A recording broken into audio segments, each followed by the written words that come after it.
Night అయితే చాలు నెల్లూరు లైటింగులతో మెరిసిపోతుంది. అలానే జనాలతో కళకళలాడిపోతుందని నాకు ఈరోజే తెలిసింది. ఎందుకు అనుకుంటున్నారో అయితే చూసేసేయండి.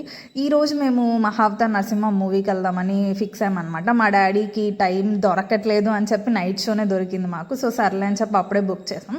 నేనైతే లిటరల్లీ ఇంతమంది జనాలు ఉంటారు అని చెప్పి అసలు ఎక్స్పెక్ట్ చేయలేదన్నమాట. లోపల ఒక షో జరుగుతుంది, అందుకే అందరు బయట ఉన్నారు. ఇంకా షో టైం అవ్వలేదు, ఇంకా 15 minutes ఉంది.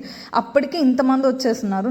నేనైతే షాక్ అయ్యాను. నాకు అక్కడ నిలబడడానికి కూడా ప్లేస్ లేదు. ఫుల్ ఎటు చూసినా జనాలే ఉన్నారు. దెన్ ఓకే అని చెప్పేసి ఎంటర్ అయ్యాను.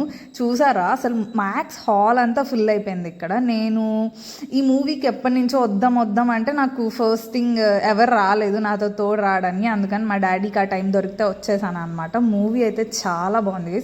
ఇది బ్రేక్ టైము. మన వాళ్ళు బ్రేక్ టైంలో కూడా ఎంతమంది వచ్చారు బయటికి అంత నైట్ ఫుడ్ తినడానికి.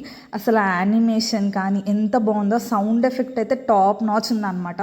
పక్కా ఎవరన్నా చూడలేదంటే వెళ్ళి చూడండి. నాకేమనిపించిందంటే థియేటర్ ఫీలింగ్ మనకి ఇంట్లో చూస్తే రాదు ఆ మూవీకి అనిపించింది. కానీ మూవీ అయితే లిటరలీ గూస్ బంప్స్ గైస్, చాలా బాగుంది. పురాణాల గురించి మనం పక్కా తెలుసుకోవాలి కాబట్టి డెఫినెట్లీ ఈ మూవీ చూడాలి. సో ఇది వచ్చేసి నెల్లూరు మార్కెట్ అనమాట. ఫ్రూట్స్ అండ్ వెజిటేబుల్స్ని అన్లోడ్ చేస్తున్నారు ఇక్కడ. ఇది నైట్ ఎంత ప్రశాంతంగా ఉందో. Okay, that's it for today guys, bye.